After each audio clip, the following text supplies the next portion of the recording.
Ask Ambrose. We've got some horrible, nice questions for you. How about this one? Does the England skipper, I mentioned this to Dean Saunders yesterday, he said yes. Does the England skipper, Harry Kane, get special treatment? Now, we're talking about his challenge. Who was his challenge on for Liverpool? Who was it on? Andy Robertson, isn't it? It was Andy Robertson, of course, because Robertson gets sent off. Yeah. And I've looked it back many a time. For my money, it's a red. I love Harry Kane. I'm just being honest, right? And Dean Saunders says possibly he might get special treatment because he's the England captain.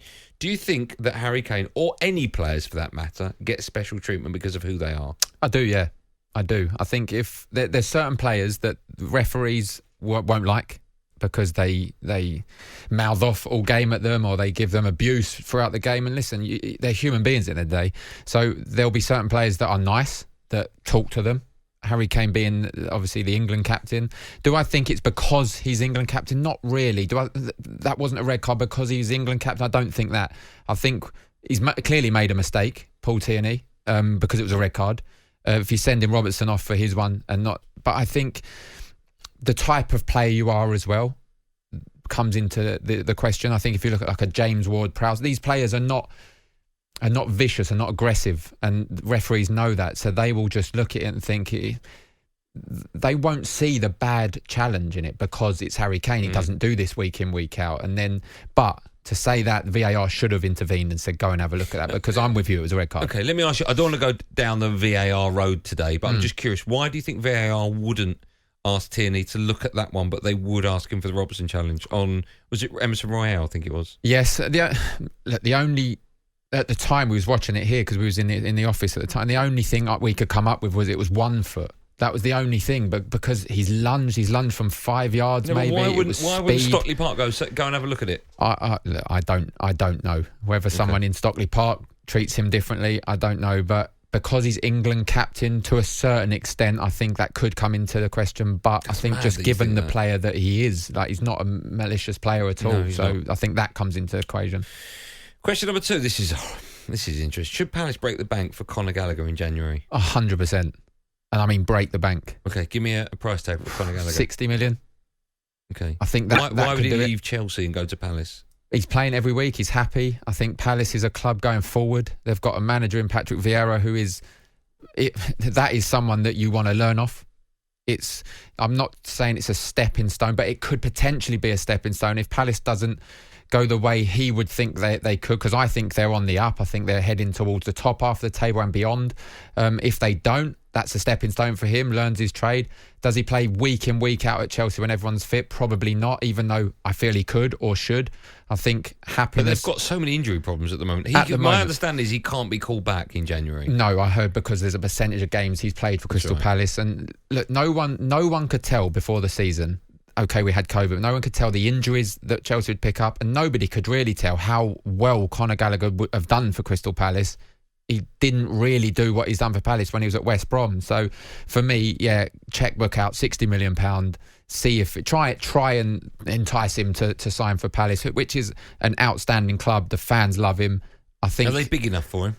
Yeah, of course. Yeah, they're at the moment they're a mid-table Premier League, in my opinion, mid to low. But with what Patrick's doing at that football club, they're looking at mid to high at the moment. And if they can produce some results, turn their draws into victories, they're going to look up. Just quickly, is it better to play for a mid-table club every week than play for a top 4 club coming off the bench? Mid-table club all day. Okay. Does Dele have a future at Spurs? He does now, yeah. After that game asked me 2 weeks ago, I'd have said I don't think so. Okay. But Conte has come in, and whatever Jose and Dele, what happened with them two, we don't know. But something happened. It's clicked in Dele Alli's head because he seems to be working hard. He's revitalised under Conte, and it's probably the best I've seen him play for a long, long time against Liverpool. And I think Conte will take some credit for that he's happy. But look, we've had this when Jose first come in, he had a good run of form, so that could potentially be that. But at the moment, I think he's definitely got, and look, I would keep him. I think he's an outstanding player, and if you can get the Dele Alli of old, it'll be like a new signing. Okay, last question, what do you make of Keira Mckenna at Ipswich? I think it's a good appointment. I think look, we don't know much about him in terms of how he can become as a manager, but what we do know, he finished early as a player, and sometimes that works because you're so hungry and you've got such a desire to become a good manager because you've finished your career early. I think he was captain of Northern Ireland growing up, in all ages, so he's clearly got that leadership inside him. I know they're looking for another coach to go with him. Another full-time coach, whoever that may be. I know a few people we've been discussing today.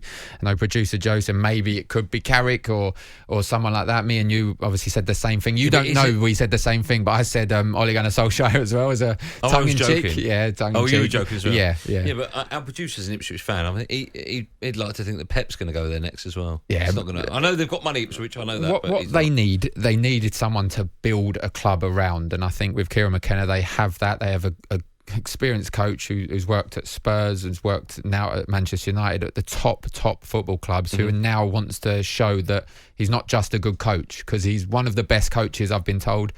I spoke to a few of the Ipswich players recently, and they've said the feel-good factor in the club now with him coming in, the intensity he's bringing to training is really pushing them up. And will they get promoted this year? Potentially not. If they have a real good run, they could, because they've got a good squad. But I'm excited for what the future could hold under Keira Mckenna for Ipswich, and hopefully they get back to at least the Championship soon.